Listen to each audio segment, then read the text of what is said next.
Bonjour à tous et bienvenue dans ce nouveau numéro du 7-8 Culture et tout de suite le sommaire de ce mercredi 13 juin. Des têtes d'affiche, des découvertes pour sa saison 2018-2019. Le Prisme vise une culture pour tous. C'est aussi la première saison entièrement programmée par la ville d'Élancourt. Certains artistes ont à peine 4 ans. À la ferme du Mousseau, l'école d'art plastique expose les œuvres de ses élèves. Une réflexion sur la métamorphose. Et des grands formats pour ne rien rater d'un paysage, d'un lieu ou d'un instant. Les 16 et 17 juin prochains, le festival panoramique revient à Villepreux. 3 lieux d'exposition permettront d'admirer les clichés. Pour débuter ce magazine culture, on prend la direction du Prisme à Élancourt. La salle de spectacle nous révèle sa programmation au choix du rire, du jazz ou encore du théâtre. Patrick Jacques de Dixmuth pour les images. 44 rendez-vous du 12 octobre au 24 mai. Le Prisme d'Élancourt propose une culture pour tous pour sa nouvelle saison. Allons voir sa programmation.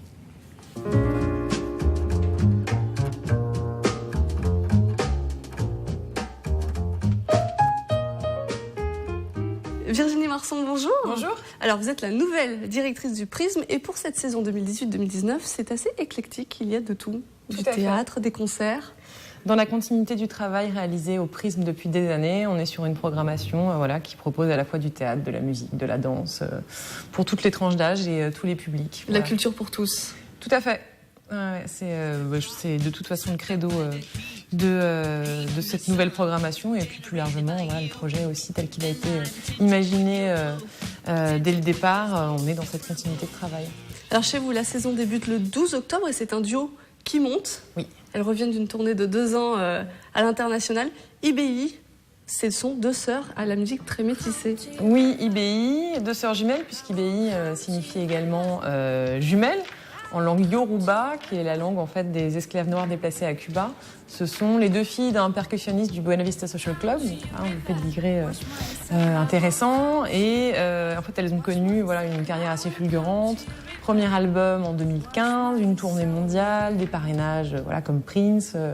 Donc voilà, une trajectoire assez improbable. Elles sont sur un métissage musical entre la soul, l'électro, les musiques traditionnelles. Elles sortent un 2e album, elles l'ont sorti d'ailleurs déjà, qui s'intitule H. Donc on les accueille dans le cadre de cette nouvelle tournée. Et puis elles viennent au Prisme donc, pour l'ouverture de saison. Ce sera le premier spectacle de la saison. En configuration grande salle, assis debout, puisqu'on est sur des concerts de musique actuelle plutôt festifs, avec la possibilité aussi d'être assis malgré tout.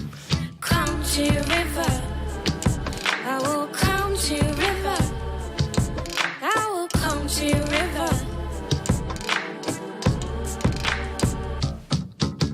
Come to river, wash my soul. I will come to river, wash my soul. I will come to river, wash my soul again.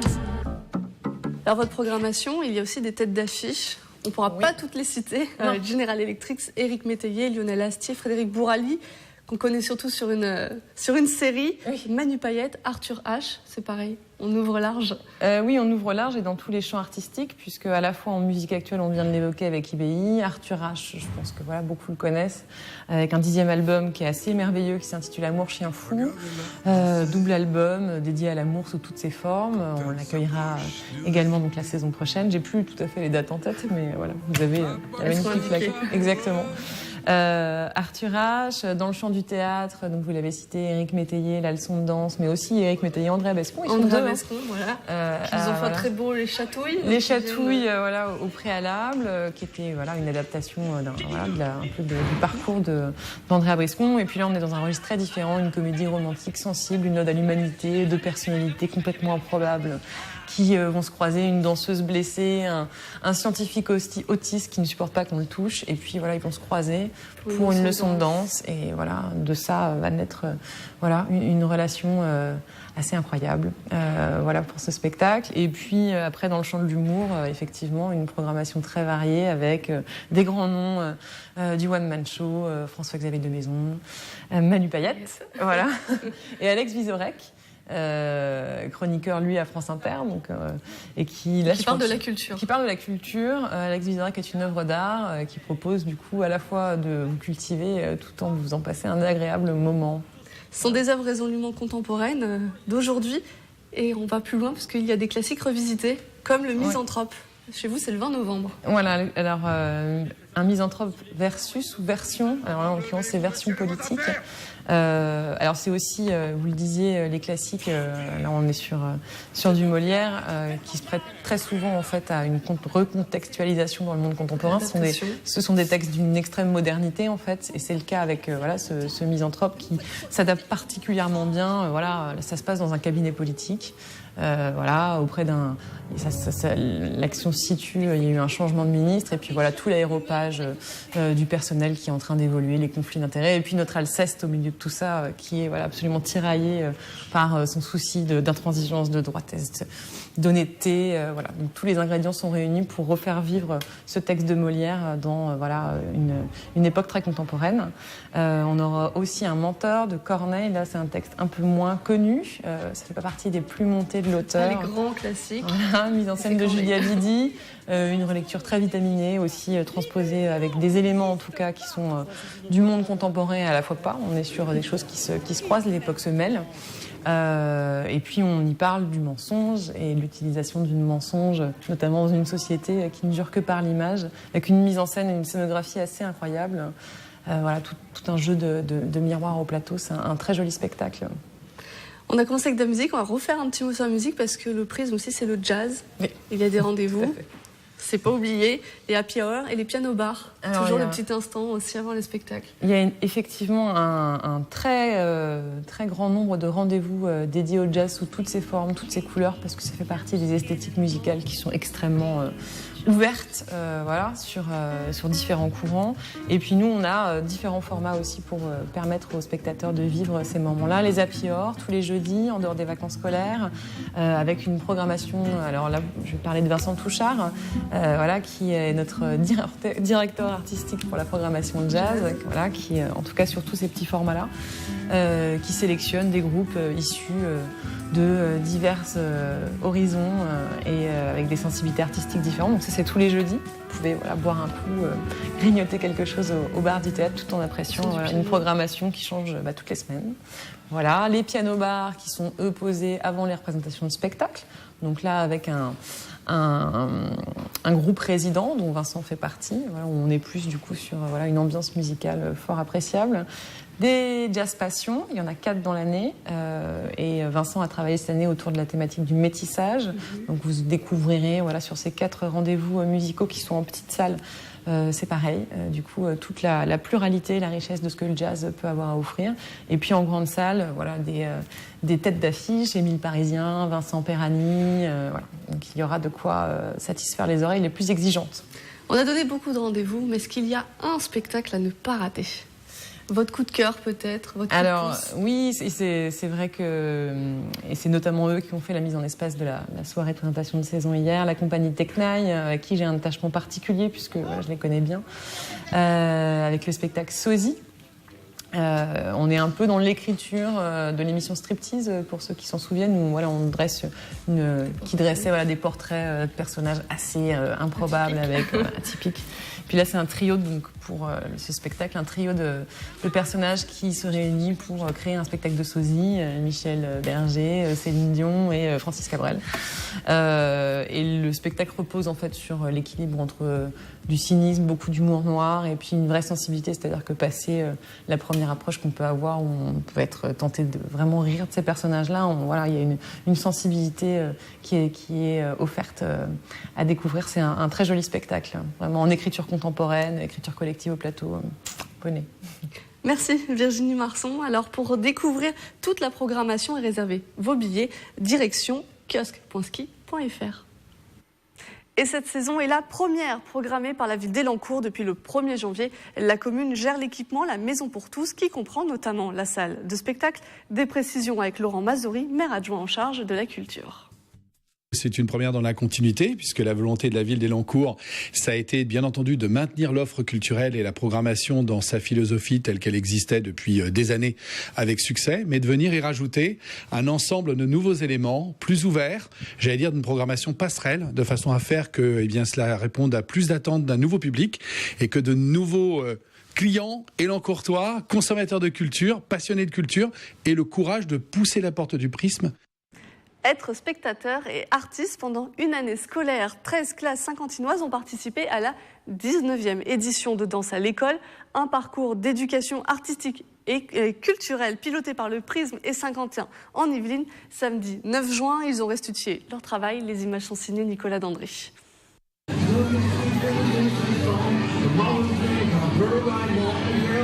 150 enfants réunis sur le parvis du Prisme et un flash mob pour lancer les festivités. Ils montrent au public le travail de toute une année scolaire dans Danse à l'école. Il y a plusieurs classes sur l'agglo où il y a des artistes qui viennent dans les classes et qui proposent une sensibilisation à la danse contemporaine. On leur apprend à être libre, émancipé, à avoir le regard critique et à être capable d'inventer. C'est un projet en direction des jeunes du territoire de Saint-Quentin, porté par l'agglomération de Saint-Quentin en Yvelines, pendant lequel des jeunes gens, on va dire, de la grande section de maternelle au lycée, découvrent le plaisir de partager la danse avec les autres, dans leur classe, c'est très important, avec des danseurs professionnels. Que la tête bouge. Jusque-là. On s'arrête ? Une jambe. 8 artistes danseurs ont été sollicités cette année. Danse à l'école leur fait découvrir le rôle de spectateur, mais aussi d'artiste grâce à des ateliers. On vient de faire une danse pour s'étirer, s'entraîner et c'est un peu relax comme ça et tu te sens bien dans ta peau. On a fait des groupes, après on se rencontrait et on faisait des danses. Est-ce que tu peux apprendre des nouveaux mouvements? Tu peux connaître des nouvelles personnes, des danseuses et des danseurs. Cette année, 13 classes et 380 élèves ont participé à cette 19e édition. Qu'est-ce que la métamorphose, le fil rouge de l'exposition annuelle des élèves de l'école municipale d'art plastique d'Élancourt? Cette année, 150 élèves ont choisi une œuvre à présenter. Elles sont toutes rassemblées à la ferme du Mousseau.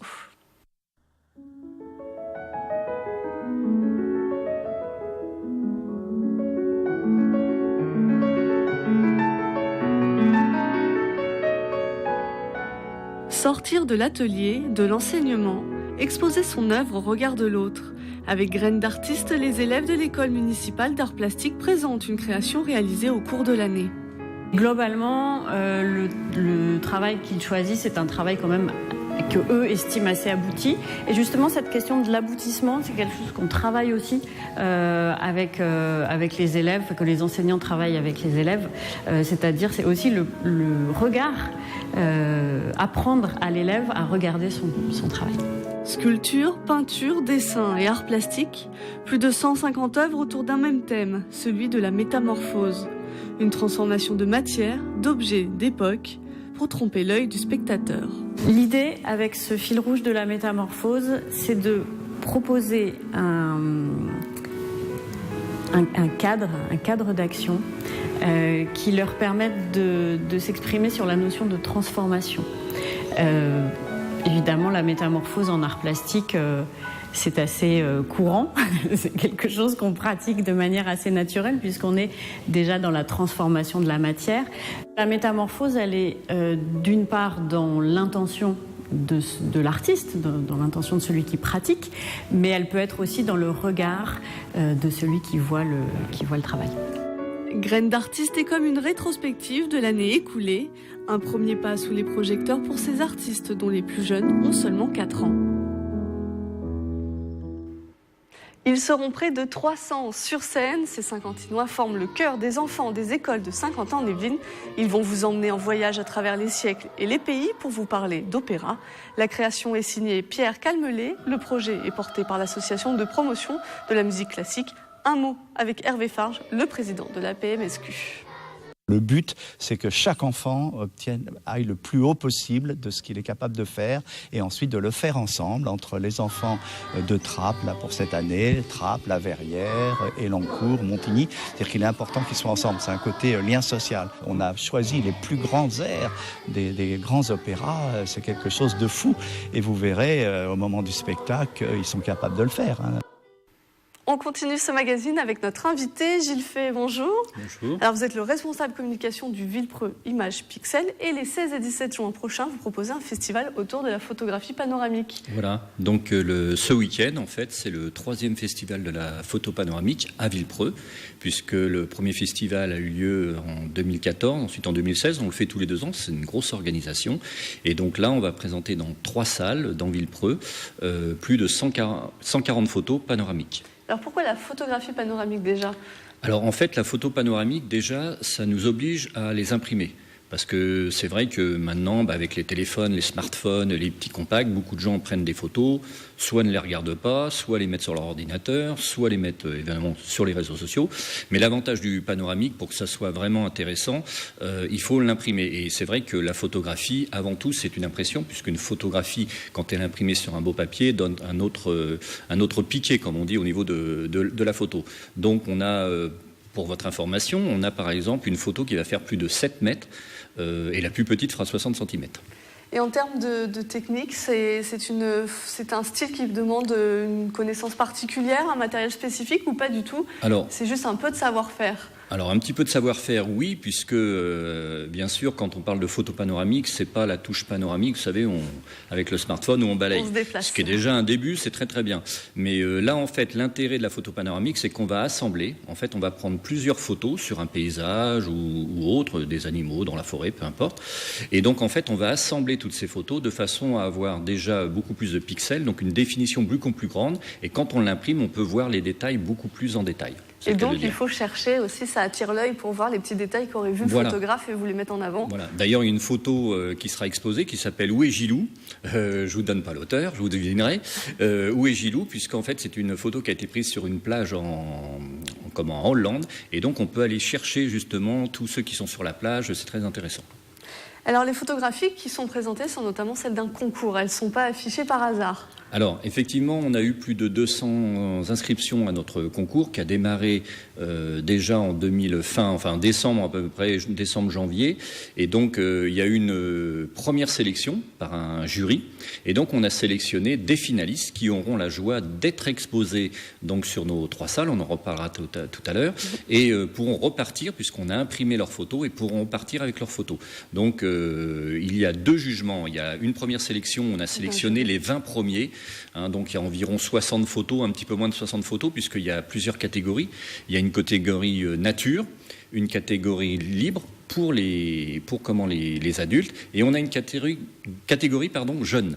Oui, c'est justement, ça s'adresse à tout le monde, la photographie. Ça s'adresse à tout le monde. Quand on parlait de technique, en fait, si on est un petit peu aidé, on peut facilement faire de la photo panoramique. Et donc, il faut savoir qu'un des gagnants du vote du public, puisqu'il y avait un vote des internautes, est un enfant de 6 ans et demi. Il s'appelle Timothée, donc d'ailleurs, je le félicite. Et donc, il va exposer sa photo ce week-end, les 16 et 17 juin. Et ce jeune Timothée, peut-être vous avez pu échanger avec lui. Il a fait comment ? Il a été aidé par sa famille ou il a déjà des compétences techniques, l'appareil numérique, l'ordinateur peut-être pour faire tout ça ? Oui, l'ordinateur c'est obligatoire puisqu'en fait on va faire d'ailleurs une démonstration, on va parler des animations, mais il y a des animations, c'est-à-dire qu'on va pouvoir justement, le samedi il y a des ateliers et le dimanche où on peut même venir carrément dimanche avec son appareil photo et on va vous initier à la photo panoramique. Et alors effectivement il faut un ordinateur pour assembler ces photos. Je crois que le papa est informaticien, donc ce qui fait que ça aide un petit peu. Mais enfin il a 6 ans et demi, vous verrez sa photo, je vous laisse la découvrir. Elle est vraiment très sympa parce que l'œil du photographe c'est quand même ce qui est le plus important chez un photographe. Et justement vous en tant qu'organisateur, en regardant tout cela, si un téléspectateur se dit moi aussi j'ai envie d'en faire de la photo panoramique, comment on fait, des petits conseils ? Alors je dirais déjà bienvenue au club, mais sinon en fait on va lui expliquer un petit peu que c'est pas très compliqué, il suffit, petite technique de prise de vue. Maintenant, on a des logiciels très faciles. Je dirais, il suffit de mettre des photos et c'est le logiciel qui va travailler. Il y a un petit peu de travail de retouche, mais on n'est pas obligé non plus de faire de la grande retouche. Et très vite, on sort une photo qu'on peut voir sur un écran, même en 16/9, seulement surreptitie. Et le but, c'est de l'imprimer. Donc là, maintenant, il y a plein de sites où on peut imprimer largement sa photo. Et on peut tout photographier en panoramique. Écoutez, il n'y a pas de limite. Non, il n'y a pas de limite puisque c'est la limite de l'imagination, si j'ose dire. Alors évidemment, le plus facile, c'est de prendre par exemple un paysage. Parce que l'intérêt du panoramique, si je veux prendre par exemple la ville de Saint-Quentin ou le centre commercial, je vais pouvoir balayer, alors que sur un appareil photo, on est quand même limité. Donc là, l'intérêt, c'est qu'on peut balayer. On peut prendre le pont de la Concorde jusqu'à la Tour Eiffel si on veut, puisqu'on a même des photos en 360. Alors justement, ça m'incite à vous parler de Christophe Gressin, qui est notre invité d'honneur, parce que lors de tous nos festivals, on a eu des invités d'honneur, et cette année, c'est après Arnaud Frisch, c'est Christophe Gressin, et qui va faire une conférence samedi à 15h, la salle L'Annexe, on va reparler des salles, sur le 360. Donc une technique un petit peu spécifique, là, qui demande un niveau un petit peu plus expert, mais l'intérêt, c'est qu'on peut monter les photos et après faire ce qu'on appelle des visites virtuelles, vous savez, où on clique sur la photo et on va aller dans le château, la tour, les jardins, admettons, voilà. Donc, merci Jiffy. Alors on est un peu pris par le temps, mais pour ne rien manquer du festival panoramique, le site va s'afficher en bas de l'écran. Et je le rappelle, c'est à Villepreux et c'est les 16 et 17 juin. Alors maintenant, on part à Trappes, à la Meurice, qui a accueilli hier soir, mardi 12 juin, les phases finales du 19e championnat inter-collège de magie d'improvisation. 4 collèges étaient en compétition et c'était le public qui était chargé de les départager. Retour sur cette soirée avec Aurélie Ronze, Yves Upstenberger et Patrick Jacques de Dixmude. Les champions du 19e championnat intercollège de match d'improvisation sont les collégiens du collège de la Maresseau. Explosion de joie pour Nathan, Marie, Cyrine, Nicolas, Arthur et Lali.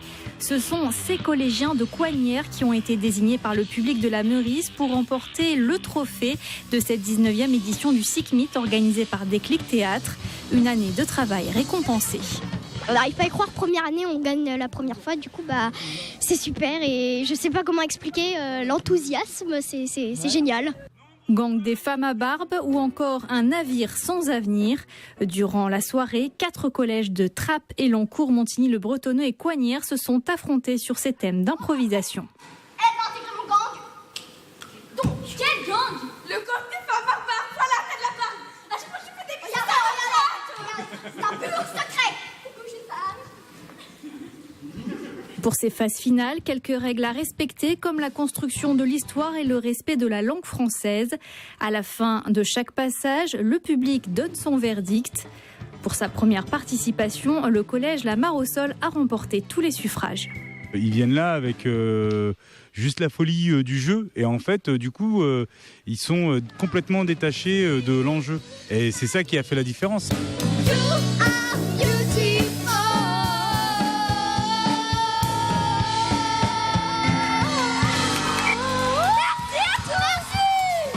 On a une grosse énergie véritablement dans les collèges et ça c'est vraiment très très intéressant.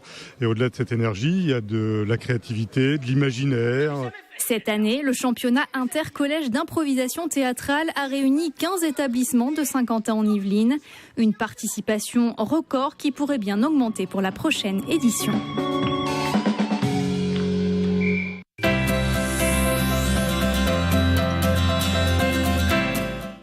Le coup de cœur ciné de la semaine, c'est celui de Gaël Pinault du Grenier à Sel de Trappes, on l'écoute. C'est le mois de juin, c'est les vacances, c'est la fin de l'année. Alors pour fêter ça, nous on vous propose au Grenier à Sel plusieurs cadeaux. Le premier, on en parle depuis quelques temps, depuis fin mars, on vous a proposé des films, on vous a proposé de choisir le film que vous voulez voir. Ce sera donc ce vendredi 15 juin à 20h45. Le film qui a été élu, le film qui a eu le plus de votes, c'est La Ronde, un film français de 1950 de Max Ophuls, dans lequel on retrouve un paquet d'acteurs. On a donc Gérard Philippe, Simone Signoret, Serge Reggiani, Daniel Gélin, etc. C'est donc ce vendredi 15 juin. Mais le deuxième cadeau, et là, c'est un peu une surprise, c'est une avant-première d'un film que j'ai vu, que j'ai choisi, que j'ai envie de vous montrer. C'est donc l'avant-première d'un film surprise. Ce sera le vendredi 22 juin à 20h45. Soyez curieux, c'est une avant-première, donc c'est vraiment un cadeau. Le film sortira plus tard. Je vous donne aucun indice parce qu'avec Internet, on peut trouver très facilement ce que c'est. En tout cas, faites-nous confiance, c'est vraiment un bon film. À noter dans vos agendas prochainement, nous avons aussi le dernier film de notre sélection, Les Lumières du Grenier, ce sera Les Dents de la Mer, juste avant les vacances, le vendredi 6 juillet, avant de partir à la piscine ou à la mer. Et nous participons aussi au festival Images Vagabondes au mois de juillet. On vous en dira plus un peu plus tard. À bientôt. Et justement, Images Vagabondes, à partir du 16 juin, c'est la 7e édition de ce festival. Et il débute notamment par une avant-première au Ciné-7 d'Elancourt. La réalisatrice Léa Freudeval présentera son long-métrage Les Affamés avec une certaine Louane Emra. On regarde un extrait de la bande-annonce. Quant à elle, son emploi du moment ne les permettait pas vraiment de mettre ses compétences à profit. Ils ont une capacité de concentration proche du chaton. Moi aujourd'hui je me bouge et je trouve un taf. Qui veut mon cacolac? C'est à ce moment-là que j'ai compris. Les jeunes, c'est pas juste une catégorie d'âge, c'est une classe sociale. On nous demande tout sans rien nous donner en échange. On quémande pour écurer des chiottes, pour faire des fichiers Excel jusqu'à pas d'heure. On mérite mieux, non? Faut qu'on entre en guerre. On va créer une liste des choses qu'on n'acceptera plus. Comme une charte? Exactement. Notre objectif, attaquer le système de l'intérieur. C'est la fin de ce 7-8 Culture. Merci de nous avoir suivis. On se retrouve mercredi prochain.